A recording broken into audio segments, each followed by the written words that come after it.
Hi ಎಲ್ಲರಿಗೂ ನಮಸ್ಕಾರ. ಪ್ರೇಮ ಕಾವ್ಯಾರಾಣಿ ನೆಸಂಚಿಕೆ ಏನಾಗ್ತಿದೆ ಅಂತ ನೋಡ್ಕೊಂಬರೋಣ ಬನ್ನಿ.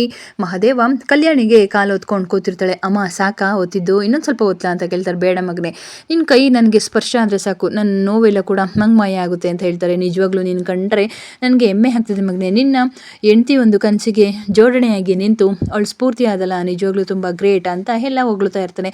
ಅಮ್ಮ ಇದು ನನ್ನ ಕರ್ತವ್ಯ ಬಿಡಿ ಅಂತ ಹೇಳ್ಬೇಕಾರೆ ದಾಮಿನಿ ಮಧ್ಯೆ ಒಂದು, ಅಕ್ಕ ನೀವೇನೂ ತಿಂದಿಲ್ಲ, ಅಮ್ಮ ಮಗ ಇಬ್ಬರು ಕೂಡ ಮಾತಾಡ್ಕೊಂಡು ಕೂತಿದ್ದೀರ, ಬನ್ನಿ ಸ್ವಲ್ಪ ಊಟ ಮಾಡಿ ಅಂತ ಹೇಳ್ಬಿಟ್ಟು ಕರ್ಕೊಂಡು ಹೋಗ್ತಾಳೆ. ಆಗ ನಿಮಗೆ ಅಂತ ನಾನು ಬಿಸಿ ಬಿಸಿ ಉಪ್ಪಿಟ್ಟು ಮಾಡಿದ್ದೀನಿ ಅಕ್ಕ, ಸ್ವಲ್ಪ ತಿನ್ನಿ, ಎಷ್ಟು ಸರ್ಗೋಗಿದ್ದೀರಾ ನೋಡಿ ಅಂತ ಹೇಳ್ತಾರೆ. ಮಧ್ಯದಲ್ಲಿ ಮಹೇಶ್ವರಿ ಬಂದು, ಹೌದು ಅಕ್ಕ, ನೀವು ಬಿಸಿ ಬಿಸಿಯಾಗಿ ಊಟ ತಿಂದು ತುಂಬ ದಿವಸ ಆಯಿತು, ಊಟ ಮಾಡಿ ಅಂತ ಹೇಳ್ಬಿಟ್ಟು ದಾಮಿನಿನೂ ಕೂಡ ಅಲ್ಲೇ ಕಲ್ಯಾಣಿ ಹತ್ರ ಕೂತ್ಕೊಂಡು ಪೂಸಿ ಹೊಡಿತಾ ಇರ್ತಾಳೆ. ಅಕ್ಕ ನಿಜವಾಗ್ಲೂ ನಿಮ್ಗೆ ಹುಷಾರಿಲ್ಲದೆ ಹೋದಾಗ ಇಡೀ ಮನೆ ನಿಮ್ಮನ್ನ ನೆನೆಸ್ಕೊಂಡು ಎಷ್ಟು ಹೊತ್ತಿದೆ ಗೊತ್ತಾ, ನೀವು ಈ ಮನೆಗೆ ಒಂಥರ ಸ್ಫೂರ್ತಿ ಇದ್ದಂಗೆ ಅಕ್ಕ, ನಿಜವಾಗ್ಲೂ ನೀವಿಲ್ಲ ಅಂದರೆ ಈ ಮನೆ ಏನೂ ನಡೆಯಲ್ಲ ಅಂತ ಎಲ್ಲ ಹೇಳ್ತಿರ್ತಾರೆ. ಹೌದಾ, ಹೌದು ದಾಮಿನಿ, ನನಗೋಸ್ಕರ ನೀನೆಷ್ಟು ಕಷ್ಟಪಟ್ಟಿದ್ಯಾ, ತಿಂಡಿ ತಿಂದ ಅಂತ ಹೇಳ್ತಾರೆ. ಅಯ್ಯೋ ಇನ್ನೂ ಇಲ್ಲ ಅಕ್ಕ, ನೋಡು ಇನ್ನೂ ತಿಂಡಿನೇ ತಿಂದಿಲ್ಲ, ನನ್ನನ್ನು ನೋಡ್ಕೊಳ್ಳೋ ಬರದಳೆ, ನೀನು ಹೀಗಿದ್ರೆ ಏನು ಕತೆ ಹೇಳು, ತಗೋ ನನ್ನ ಈ ಮೊದಲನೇ ತೊತ್ತು ನೀನೇ ತಿನ್ನಬೇಕು, ಇಲ್ಲಿ ಮಾಡು ಅಂತ ಹೇಳ್ತಾರೆ. ಅಯ್ಯೋ ಅಕ್ಕ, ಏನು ನಾನು ಫಸ್ಟ್ ತಿನ್ನಬೇಕಾ? ಹೌದು ನೀನೇ ಫಸ್ಟು ತಿನ್ನಬೇಕು, ನೀನು ತಿಂದ್ರೇ ನನಗೆ ಸ್ವಲ್ಪ ಸಮಾಧಾನ ಆಗೋದು ಅಂತ ಹೇಳಿ ಬಾಯಿ ಕೊಡೋಕ್ಕೆ ಹೋದಾಗ ಸ್ವಲ್ಪ ದಾಮಿನಿಗೆ ಡೌಟ್ ಬರುತ್ತೆ. ಇದೇನಪ್ಪ ಇದು ರಿವರ್ಸ್ ನನಗೆ ಈ ಥರ ಮಾತಾಡ್ತಾ ಇದ್ದಾಳಲ್ಲ ಅಂತ ಹೇಳ್ಬಿಟ್ಟು ಮನಸಲ್ಲೇ ಹಾಗೆ ಅನ್ಕೋತಾ ಇರ್ತಾಳೆ. ಇವ್ಳಿಗೆ ಏನಾದರೂ ನನ್ನ ಮೇಲೆ ಡೌಟ್ ಬಂದಿರ್ಬೋದಾ, ಅದಕ್ಕೋಸ್ಕರ ಊಟದಲ್ಲಿ ಏನಾದರೂ ಹಾಕಿರ್ತಾರೆ ಅಂತ ಹೇಳಿಬಿಟ್ಟು ನನಗೆ ಫಸ್ಟು ತಿನ್ನಿಸ್ತಾ ಇದ್ದಾಳಲ್ಲ ಅಂತ ಹೇಳ್ತಾರೆ. ಅಯ್ಯೋ ಅಕ್ಕ ಹಾಗೇನಿಲ್ಲ, ನೀ ಫಸ್ಟು ತಿನ್ನಿ, ನಾನು ಆಮೇಲೆ ತಿಂತೀನಿ ಅಂತ ಹೇಳ್ತಾರೆ. ದಾಮಿನಿ ಹಠ ಮಾಡಬೇಡ, ನೀನು ಚೆನ್ನಾಗಿದ್ರೆ ತಾನೇ ನಾನು ನೋಡ್ಕೊಳ್ಳೋಕೆ ಸಾಧ್ಯ, ನೀನು ಫಸ್ಟ್ ತಿನ್ನು ಅಂತ ಹೇಳ್ತಾರೆ. ನೀನು ತಿಂದಿ ಅಂದರೆ ಆ ದೇವ್ರ ಮೆಚ್ಚುತ್ತಾನ ಅಂತ ಹೇಳ್ತಾರೆ. ಅಲ್ವಾ ಮಹೇಶ್ವರಿ, ಹೌದೌದು ದೇವ್ರ ಮೆಚ್ಚಲ್ಲ, ತಿನ್ನು ದಾಮಿನಿ, ಅಕ್ಕ ಅಷ್ಟು ಪ್ರೀತಿಯಿಂದ ತಿನ್ನಿಸ್ತಾ ಇದ್ದಾರೆ ಅಂತ ಹೇಳ್ತಾರೆ. ದಾಮಿನಿಗೆ ಸ್ವಲ್ಪ ಡೌಟ್ ಬರುತ್ತೆ.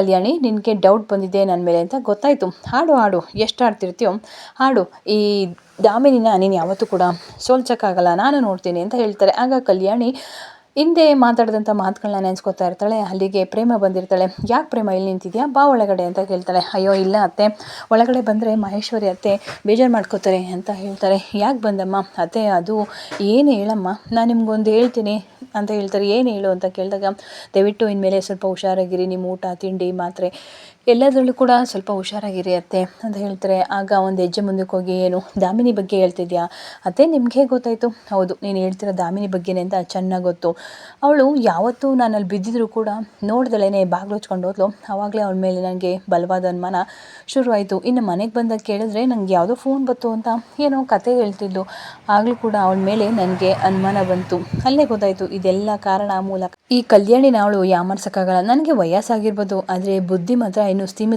ಸ್ಥಿಮಿತದಲ್ಲಿದೆ, ಯಾರು ಹೆಂಗೆ ಅಂತ ಚೆನ್ನಾಗಿ ಗೊತ್ತು. ದಾಮಿನಿ ಬಗ್ಗೆ ನಿನಗೂ ಕೂಡ ಅನುಮಾನ ಇತ್ತಾ ಅಂತ ಹೇಳ್ತಾರೆ. ಹ್ಞೂ ಅತ್ತೆ, ಅವಳ ಬಗ್ಗೆ ಪೂರ್ತಿಯಾಗಿ ನನಗೂ ಕೂಡ ಗೊತ್ತು, ಆದರೆ ಸಾಕ್ಷಿ ಇಲ್ಲದಲೇ ನಿಮ್ಮ ಮುಂದೆ ಹೇಳೋಕ್ಕಾಗಲ್ಲ ಅಂತ ಸುಮ್ಮನಿದೆ, ಯಾವುದಕ್ಕೂ ನೀವು ಅವಳಿಂದ ಹುಷಾರಾಗಿರಬೇಕು ಅಂತ ಹೇಳ್ತಾರೆ. ಆಯ್ತಮ್ಮ, ನೀನು ಹೇಗೆ ಹೇಳ್ತೀಯೋ ಹಾಗೆ ಮಾಡ್ತೀನಿ ಅಂತ ಹೇಳ್ತಾರೆ. ಆಗ ಕಲ್ಯಾಣಿ ಮನಸ್ಸಲ್ಲೇ, ನನಗೆ 40 ವರ್ಷದಿಂದ ನನ್ನ ಜೀವನನ ನಾನು ಸಗಿಸ್ಕೊಂಬಿದ್ದೀನಿ ಅಂಥದ್ರಲ್ಲಿ ಈ ಕಲ್ಯಾಣಿನ ಮೋಸ ಮಾಡೋಕ್ಕಾಗುತ್ತಾ ದಾಮಿನಿ, ನೋಡ್ತಾ ಇರು ನೀನು ಹೇಗೆ ಆಟ ಆಡಿಸ್ತೀನಿ ಅಂತ ಮನಸ್ಸಲ್ಲೇ ಅನ್ಕೋತಿರ್ತಾಳೆ. ಇನ್ನೊಂದು ಕಡೆ ಮಹೇಶ್ವರಿ ಮತ್ತು ದಾಮಿನಿ ಇಬ್ಬರು ಕೂಡ ಮಾತಾಡ್ತಿರ್ತಾರೆ. ದಾಮಿನಿ ಯಾಕೆ ಹಿಂಗೆ ನಿಂತೀಯ, ಮಾತಾಡು ಅಂತ ಹೇಳ್ತಾರೆ. ಕಲ್ಯಾಣಿಗೆ ನಮ್ಮ ಮೇಲೆ ಡೌಟ್ ಬಂದಿದೆ. ಏನು ನಮ್ಮ ಮೇಲೆ ಡೌಟ್ ಬಂದಿದೆಯಾ?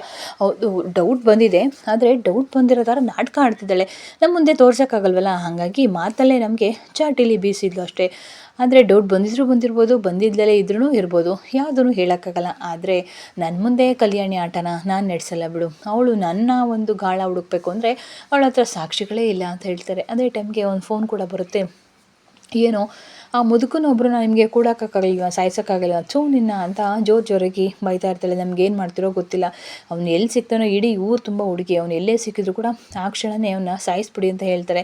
ಆಯಿತು ಮೇಡಮ್ ಸಾಯಿಸ್ತೀನಿ ಅಂತ ಹೇಳ್ತಾರೆ. ಸಾಯಿಸಲಿಲ್ಲ ಅಂದರೆ ಗೊತ್ತಲ್ಲ, ನೀವು ಜೀವಂತವಾಗಿ ಉಳಿಯಲ್ಲ ಹಾಕೊಂಡ್ರು ಅಂತ ಹೇಳ್ತಾರೆ. ದಾಮಿನಿಗೆ ಅವಳು ಮಾತಾಡೋದನ್ನು ಕೇಳಿಸ್ಕೊಂಡು ತುಂಬ ಭಯ ಪಡ್ತಿರುತ್ತೆ.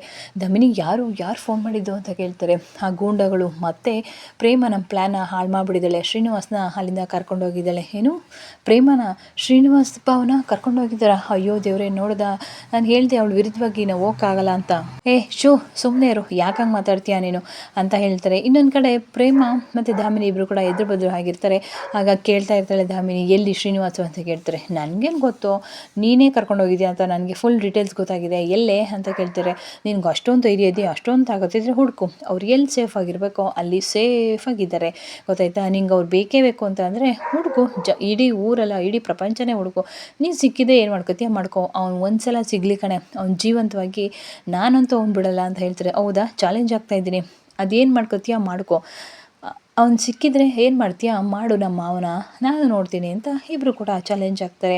ಶ್ರೀನಿವಾಸ್ ಮಾವನ ನಾನಿರೋವರೆಗೂ ನೀನು ಅವ್ರಿಗೆ ಒಂದು ಕೂದಲು ಕೂಡ ಮುಟ್ಟಕ್ಕಾಗಲ್ಲ ಕಣೆ, ಹೋಗೆ ದಾಮಿನಿ ಅಂತ ಹೇಳ್ತಾರೆ. ಇನ್ನೊಂದು ಕಡೆ ಶ್ರೀನಿವಾಸ್ನ ಕೊಲ್ಲಕ್ಕೆ ಅಂತ ಹೇಳಿಬಿಟ್ಟು ರೌಡಿಗಳು ಚಾಕು ಇಟ್ಕೊಂಡು ಬರ್ತಿರ್ಬೇಕಾದ್ರೆ ಕರೆಕ್ಟ್ ಟೈಮಿಗೆ ಪ್ರೇಮ ಬಂದು ಅವನ್ನ ಕಾಪಾಡ್ತಾಳೆ. ಏಯ್ ಯಾರೋ ನೀವೆಲ್ಲ ಅಂತ ಹೇಳಿಬಿಟ್ಟು ಕೈಯಲ್ಲಿ ಮಣ್ಣನ್ನು ಇಟ್ಕೊಂಡು ಜೋರಾಗಿ ಹೇಳ್ತಾಳೆ, ಮಾವ ಬನ್ನಿ ಬೇಗ ಹೋಗೋಣ ಅಂತ ಹೇಳ್ಬಿಟ್ಟು ಆ ಕಟ್ಟನ್ನ ಬಿಚ್ಚಿಬಿಟ್ಟು ಅಲ್ಲಿಂದ ಕರ್ಕೊಂಡು ಹೋಗ್ಬೇಕಾರೆ ಆ ರೌಡಿಗಳಿಗೆ ಕಲ್ಲು ತಗೊಂಡು ಚಚ್ಚಿ ಹೊಡೆದು ಅಲ್ಲಿಂದ ಬೇಗ ಬನ್ನಿ ಓಡೋಗೋಣ ಅಂತ ಹೇಳ್ಬಿಟ್ಟು ಓಡೋಗ್ತಿರ್ತಾರೆ. ಆದರೆ ರೌಡಿಗಳು ಮಾತ್ರ ಹಿಂದಿಂದೇ ಫಾಲೋ ಮಾಡ್ಕೊಂಡು ಬರ್ತಿರ್ತಾಳೆ. ಶ್ರೀನಿವಾಸ್ಗೆ, ಇಲ್ಲಮ್ಮ ನಂಗೆ ತುಂಬ ಸುಸ್ತಾಗ್ತಿದೆ, ಆಗ್ತಿಲ್ಲ, ದಯವಿಟ್ಟು ಹೆಂಗಿದ್ರು ನಾನು ಸತ್ತೋಯ್ತೀನಿ, ದಯವಿಟ್ಟು ಹೋಗ್ಬಿಡು ನೀನಿಲ್ಲ ತಪ್ಪಿಸ್ಕೊಂಡು ಅಂತ ಹೇಳ್ತಾರೆ. ಅಯ್ಯೋ ಮಾವ, ನಾನು ನಿಮ್ಮನ್ನೆಲ್ಲ ಬಿಡಿಸ್ಕೊಂಡಿದ್ದು ಸಾಯಕ್ಕ, ನೀವು ಅತ್ತೆ ಜೊತೆ ಕಾಲ ಚೆನ್ನಾಗಿರಬೇಕು, ಮಕ್ಕಳಿಗೆ ತಂದೆ ಪ್ರೀತಿ ಕೊಡಬೇಕು ಮಾವ, ನೀವು ಒಟ್ಟಿಗೆ ಬಾಳಬೇಕು ಬನ್ನಿ ಅಂತ ಹೇಳಿಬಿಟ್ಟು ಡೈರೆಕ್ಟು ಕಲ್ಯಾಣಿ ಅವ್ರ ಮನೆಗೆ ಕರ್ಕೊಬರ್ತಾಳೆ. ಏನಮ್ಮ ಇದು ಇಲ್ಲಿ ಕರ್ಕೊಂಬಂದಿದ್ಯಾ? ಹೌದು ಮಾವ, ನೀವು ಅಲ್ಲಿ ಇಲ್ಲಿ ಇದ್ದರೆ ದಾಮಿನಿ ಹುಡುಕ್ತಿರ್ತಾಳೆ, ಆದರೆ ಇದೇ ಮನೇಲಿದ್ದರೆ ಅವಳು ಯಾವುದೇ ಕಾರಣಕ್ಕೂ ಕೂಡ ಹುಡುಕಲ್ಲ. ಏನಮ್ಮ ಹೇಳ್ತಿದ್ಯಾ, ಅವಳು ಇಲ್ಲೇ ಇದ್ದಾಳೆ ನೋಡಿ, ಕಲ್ಯಾಣಿ ಅತ್ತೆ ಇರೋವರೆಗೂ ನಿಮಗೆ ಏನು ಆಗೋಕ್ಕೆ ಅವರು ಬಿಡಲ್ಲ ಆಯಿತಾ. ದೀಪ ಕೆಳಗೆ ನೆರಳಿದ್ದ ಥರ ಕಲ್ಯಾಣಿ ಅತ್ತೆ ನಿಮ್ಮನ್ನು ಕಾಪಾಡ್ಕೋತಾರೆ, ಹೆದರ್ಕೋಬೇಡಿ ಆಯಿತಾ. ಈ ಮನೆಯಲ್ಲಿ ಸೇಫಾಗಿ ನಾನು ಜಾಗ ನೋಡಿದ್ದೀನಿ, ನೀವು ಅಲ್ಲಿ ಇರಿ ಗೊತ್ತಾಯ್ತಾ ಅಂತ ಹೇಳ್ತಾರೆ. ಅದೇ ಟೈಮ್ಗೆ ಕಲ್ಯಾಣಿ ನೀರು ಕುಡಿತಾ ಇರ್ತಾಳೆ, ಇಬ್ಬರು ಕೂಡ ಬಗ್ಗಿ ನೋಡ್ತಾ ಇರ್ತಾಳೆ. ಹೌದು, ಕಲ್ಯಾಣಿ ಇವ್ರು ಚೆನ್ನಾಗಿದ್ದಾರೆ, ಹುಷಾರಾಗಿದ್ದಾರೆ ಅಂತ ಹೇಳ್ತಾರೆ. ಅದೇ ಕಲ್ಯಾಣಿ ಮಾತ್ರ ಯಾರೋ ಇದ್ದಾರಲ್ಲ ಇಲ್ಲಿ ನೋಡ್ತಿದ್ದಾರೆ ಅಂತ ಬಗ್ಗಿ ನೋಡ್ತಿರ್ತಾರೆ. ಯಾರೂ ಇಲ್ಲ ಅಂತ ಹೇಳ್ಬಿಟ್ಟು ನೀರು ಕುಡಿದ್ಬಿಟ್ಟು ಮಲಗಕ್ಕೆ ಅಂತ ಹೋಗ್ತಾಳೆ. ಬನ್ನಿ ಮಾವ, ಇದೇ ನೋಡಿ ನಿಮ್ಮನೆ ಅಂತ ಹೇಳ್ತಾರೆ. ನಿಜವಾಗ್ಲೂ ತುಂಬಾ ಖುಷಿ ಆಗ್ತಿದೆಯಮ್ಮ ಇದು ನೋಡಿ ಅಂತ ಹೇಳಿ ತುಂಬ ಖುಷಿಪಟ್ಟು ಮೇಲುಗಡೆ ರೂಮ್ ಇರ್ತದೆ, ಆ ರೂಮಿಗೆ ಕರ್ಕೊಂಡು ಹೋಗ್ತಾಳೆ. ನೀವು ಸೇಫಾಗಿ ಇರುವಂತಹ ಜಾಗ ಅಂದರೆ ಈ ಮನೆಯೇ ಮಾವ, ಸೊ ಹಂಗಾಗಿ ಬನ್ನಿ ಅಂತ ಹೇಳ್ತಾರೆ. ಇನ್ನೊಂದು ಕಡೆ ಕಾವ್ಯ ಜೋರಾಗಿ ಬಂದ್ಬಿಟ್ಟು, ಮಹಾದೇವ ಬೇಗ ಬಾ, ಒಂದು ಅರ್ಜೆಂಟ್ ಕೆಲಸ ಇದೆ, ನಾವು ಹೊರಗಡೆ ಹೋಗಬೇಕು ಅಂತ ಹೇಳ್ತಾರೆ. ಏನು ಕಾವ್ಯ ಅದು ಅಂತ ಕೇಳ್ತಾರೆ. ಅದನ್ನು ಈಗಲೇ ಹೇಳೋಕ್ಕಾಗಲ್ಲ, ಬಾ ಮಹಾದೇವ ಬೇಗ ಅಂತ ಹೇಳ್ಬಿಟ್ಟು ಅಲ್ಲಿಂದ ಕರ್ಕೊಂಡು ಹೋಗ್ತಾರೆ. ನೋಡಿದರೆ ಚೇತನ್ನು ಕಿಡ್ನಾಪ್ ಮಾಡಿದಂತಹ ವ್ಯಕ್ತಿನ ಕರ್ಕೊಬಂದು ಹಾಕಿರ್ತಾನೆ. ಚೇತನ್ ಕೈಗೆ ಅವನು ಸಿಕ್ಕಿರ್ತಾನೆ. ಹಾಗಾಗಿ ಚೇತನೇ ಕಾವ್ಯಂಗೆ ಕಾಲ್ ಮಾಡಿ ಬರೋಕೆ ಹೇಳ್ತಾನೆ. ನೋಡಿದರೆ ಯಾರು ಚೇತನ್ ಇದು ಅಂತ ಕೇಳ್ತಾರೆ. ಬಾಬಾ, ಮದುವೆ ಮಂಟಪದಿಂದ ನನ್ನ ಕಿಡ್ನಾಪ್ ಮಾಡಿದವನು ಇವನೇ ಅಂತ ಹೇಳ್ತಾರೆ. ನಿಜ? ಹೌದು, ನಾನು ಇವನ್ನ ಪಕ್ಕ ನೋಡಿದ್ದೆ, ಹಾಗಾಗಿ ಇಟ್ಕೊಬಂದೆ. ಹೇಯ್ ಹೇಳೋ, ಯಾರು ನಿನ್ನ ಕಿಡ್ನಾಪ್ ಮಾಡೋಕ್ಕೆ ಹೇಳಿದ್ದು ಅಂತ ಎಲ್ಲ ಕೇಳ್ತಿರ್ತಾರೆ. ಅದು ಅಯ್ಯೋ ಸರ್ ಬಿಟ್ಬಿಡಿ, ನಾನೇನೂ ಗೊತ್ತಿಲ್ಲದೆ, ನಿನಗೆ ಗೊತ್ತಿದ್ದರೆ ಏನೂ ಗೊತ್ತಿಲ್ಲ, ನೀನು ಹಿಂದೆ ಯಾರಿದ್ದಾರೆ ಅಂತ ಬಾಯ್ಬಿಟ್ರೆ ಸರಿಯೋಯ್ತು ಅಂತ ಚೇತನ್ ಹೇಳ್ತಾನೆ. ಇವತ್ತು ನೀನು ನಿಜ ಒಪ್ಕೊಂಡ್ರೆ ಬದುಕ್ತೀಯ, ಇಲ್ಲ ಅಂತಂದರೆ ಇವತ್ತೇ ನಿನ್ನ ಕೊನೆಗಾಲ ಆಗುತ್ತೆ ಅಂತ ಹೇಳ್ತಾನೆ. ಕೈಗೆ ಏಟಾದಾಗ ಚೇತನ್ಗೆ ಮೊದಲು ಹೋಗಿ ಔಷಧಿ ಹಾಕೋಬರೋಗಿ, ಅದಕ್ಕೆ ನಾನು ಇವನ ಹತ್ರ ಬಾಯಿ ಬಿಡಿಸ್ತಾ ಇರ್ತೀನಿ ಅಂತ ಕೇಳ್ತಿರ್ತಾರೆ.